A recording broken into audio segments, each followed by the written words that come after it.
looking at some stuff after this game. This is not an important game because they beat the Kings. It's not an important game because they just came off a 4 game losing streak.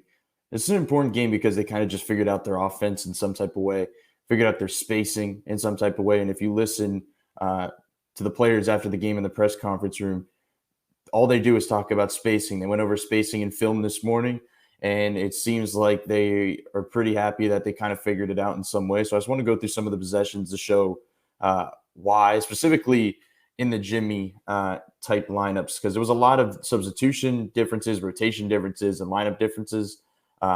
There were some different things schematically that they did as well. Starting out with this first one, this kind of summed it all up for me in a lot of ways when I saw this play.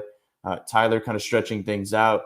Duncan and Gabe immediately clear out to both corners to give maximum space.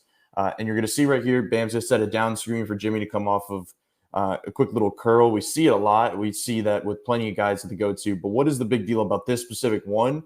It's more about the area that they're doing it. This isn't Bam at the elbow setting a down screen for Jimmy to come off of into a pick and roll. This is them under the goal, basically in the painted area, kind of maximizing spacing in a lot of ways if you're having two non-shooters screen for each other. Right here, Bam sets it for him. He comes off the little curl, and he gets an and one layup at the end of it.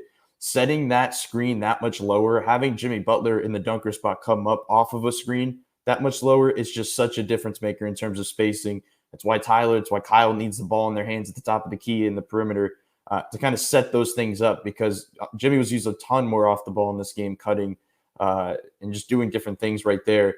That stuff's important. Another one, Tyler Hero, another example. Bam Adebayo sets the screen. They're going to run a little pick and roll. They're going to try to hit Bam in the middle. I'm going to show another one later on where he does do it.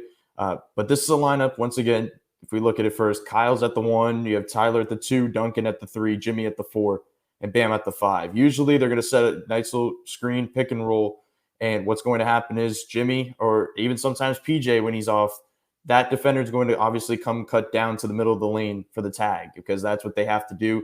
But it's also a lot easier to do that when you have a Jimmy Butler in the corner who's not known for his shooting, even though he kind of was knocking it down in this game. Right here, he's going to cut down. But the difference is, instead of Jimmy just waiting it out in that corner, what they want them to do, he moves without the ball. Now Tyler waits it out a little bit. He hits really nice pass to Jimmy. I think that was his 6th assist in the game already. But hits him right there. Jimmy gets a nice little shot inside the lane. That moving without the ball just fixes the spacing with Jimmy and Bam on the court. We keep talking about having two non-shooters. How do you maximize the two? That's a way to do it. You have to have them moving. If they're just standing around, that's what's happening at the end of games specifically. Like, that's what's going down in that time and why it's not working out. Another one. Now, this is another really important one, and it shows why Jimmy needs to play the 4 a lot more and why they need just a ton of spacers around them. Even forgetting the defensive stuff. Like, they can, specifically against these teams, you can get away with it. Other teams can pick on their weaker defenders. But right here, Duncan and Bam are going to do a little double drag. You're going to see Duncan pop out. They have to switch. Bam setting the second screen, and he's going to roll. They have to switch that as well. The difference is now we have Max Strus. Usually when that one shooter is in the action, you usually have a non-shooter in the corner because it's just the way it is. They have 3 shooters on the floor right now. So as I go back a little bit, Strus and Tyler in the corners. That is the decision-making time for these corner defenders. They have to either choose, are they going to help down on a rolling Bam, or are they going to help down on Jimmy crashing to the basket, or are you going to leave that shooter? Right here, Jimmy comes off of it. He gets by. He's late on the help. Jimmy ends up getting a lay-in at the rim. And if not, Bam probably would have the putback. Why? It's because it's a one-on-one down there. Like, they have one body on one body. This isn't multiple bodies crashing down as you see in these other lineups. When you see Jimmy, PJ, and Dedmon in a lineup, yeah, you have bigger bodies that can maybe crash to the basket, but they're going to crash down on them earlier because they're not shooters. You're going to have less bodies down there to get a board. Next one. Now, this is kind of shifting away from Jimmy in some ways. One of the substitution changes they made is that Jimmy came out for Tyler early in this game instead of Jimmy staying in and running with the second unit, which is just a great idea in general. Like, they need to go to this more. They need to have Tyler and Bam be the focal point of lineups. Just because the spacing looks really good, and pick and rolls specifically between these two look really good, even thinking back to that Nets game where they kind of took over. Right here, Tyler comes off of it. 2 are going to flash to him. He throws it over the top to Bam. When was the last time we saw a driving lane for Bam in this way, that wide open? He goes for the dunk, but just the point is that if you go back here again and look at it, there's Kyle off the ball because Tyler's controlling. PJ's in that deep dunker spot, but they're not helping down enough. He probably should have helped down. That's kind of the play there. And you have Max Strus in this opposite corner, and he doesn't help down. Bam gets a wide open lane. Just a lot different looks for Jimmy and Bam when you have these different combos. Now, the last one was a little bit of a minor thing, but I think it stands out to me specifically a lot. Something we've seen frequently that you do not want to see frequently is PJ Tucker, Jimmy Butler handoffs. It goes nowhere. You can go under that screen because it's Jimmy Butler. PJ Tucker is only a threat on a roll if it's for a shooter, because a two fly high, he can roll, he can catch it, on a little short roll, and he can make a decision from there.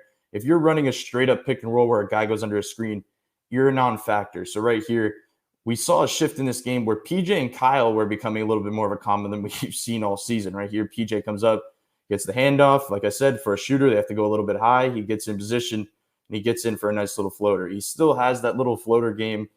We've seen it at times. I think still to this point, even with the changing lineups, they need to work a little bit more through PJ because, the shooting has collapsed a little bit. But we've seen, I think back to earlier games when they were without Bam in December specifically, they work things through PJ Tucker, random post splits, have guys cut. He can hit those, he can make decisions. And if they put a smaller defender on him or the weaker defender on PJ Tucker who's going to supposedly sit in that corner, he can take advantage of them on the post. Last one, another example, gets the handoff to Kyle, gives it right back. Okay, now what is PJ going to do? He usually swings it over to his right into another handoff. He has a wide open lane because he just came off of that little screen and roll. He comes over, has no help, gets a nice little wild layup, just a different type of look. And that's kind of the theme of the night, just a bunch of different looks, because this is a total different offensive spacing-wise, total different offensive rotations and lineup-wise. And I think Miami maybe not totally cured it, but they're definitely trending in the right direction of kind of figuring out the way to utilize or maximize their best players.